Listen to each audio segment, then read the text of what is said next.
This comes over as very troubling and pointless to me, but I'll go through some of the basic issues. I've been alone for 30 years, meaning I haven't had any friends.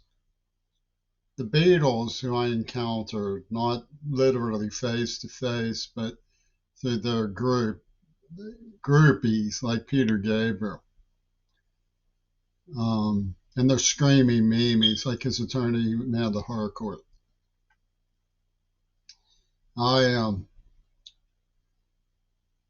had no friends. Somebody came on to me that was friendly. It was always for sabotage reasons with the Beatles' Backblade.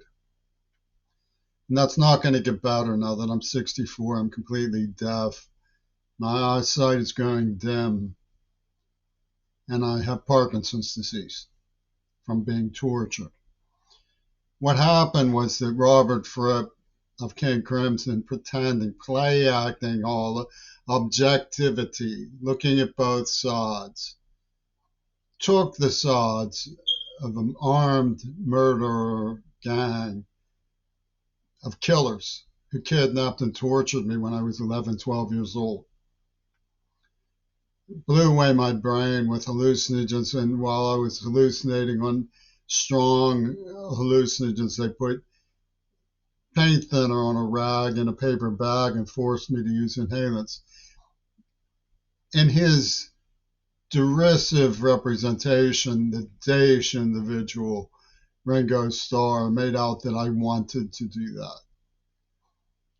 He made he had this.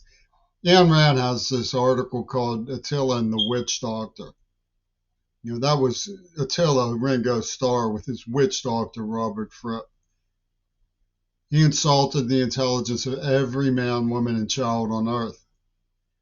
After years of being homeless and trying to stop Obama and the Jeffrey Corporation, the Black Panthers, of enlisting me in rapprochement with this terroristic gang who drove my mother into tears beyond tears to sell her house and move. As some sort of grandiose religious voyage from Roger Waters and company. I was homeless for years resisting them. I went into seizures. I found the picture that shows perfectly clearly that all that I was reporting was perfectly true. The trauma is obvious.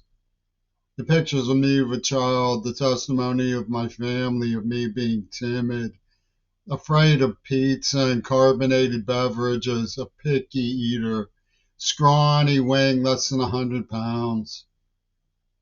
Belie. And these people attacked me from behind. That's what armed men, boom. I'd never seen them before. When I was 12 years old, walking to school. I pleaded in the office for help from killers and then disappeared. Pennsylvania didn't even look for me. They said it was a provincial norm that I was cutting. Cutting. After going to the office in tears, biting my fingernails bloody, said that Mr. Mady, the music teacher, sent me to the office. Pleading with them that I was going to be killed, I disappear for months. Nobody even looks for me. Nobody reports my absence. And they call it a provincial norm. The gang were all white people. What's the NAACP? Not just at least saying we don't want to be involved in this case. They come to the defense of the armed murderers from the KKK because I'm a sissy, they say, who interfered with divestment issues and had a one-night stand with a woman from India. I crossed the great African Soviet. And was an evil hour. Was set up as a dare. What am I supposed to do? They've been using me this way since they deafened me. They didn't teach me sign language. When a girl broke the secret union line, don't teach them sign language ever.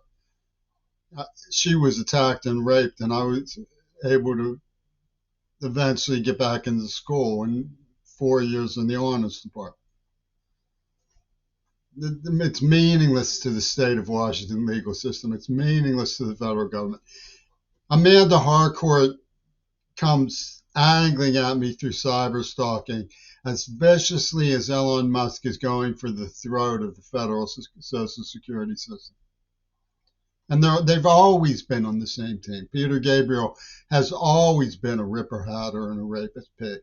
Always has been. He used Amnesty International to rape a mentally retarded deaf girl who had epilepsy. Why did they do this? Because Fripp, the objective man who listens to all sides, got it into his head that he could make a joke of my rejection complex from a valedictorian virgin who was Jewish, who I met at the Governor's School for the Arts and dated for 2 years. When we broke up, she was still a virgin, despite being nude and having intimate oral relationships, at least one way. I serviced her. And I was rejected. And I said, something about it. I wrote a poem called Chasing an Echo. And they thought, oh, we can make this a profile of Jimmy for a great invisible Waters the Wall masterpiece. And they chemically castrated me after raping the girl who taught me sign language because I left a girl with whom I was intimate, still a virgin after 2 years. And they said, that's not masculine. You want to be transsexual. And behind this was, who do you think was behind this? We find signifiers back in the mid-'80s at the University of Pittsburgh that Yoko Ono was onto this. And she was putting out, and she came in like an octopus and set up a presentation for a premeditated AIDS testing operation on Mount Desert Island with Will Zellbrome from the Gurdjieff Society, who was enamored of Joseph Goebbels. Joseph Goebbels got the legendary son of a naval hero who led a Liberian peace corps, who dedicated a book in 1968 to Martin Luther King, who drove a school bus in retirement, who these Will Zell people murdered. And they set this up to say that Joseph Goebbels was a leader of the Jewish Defense League because he castrated me over a Jewish virgin's honor.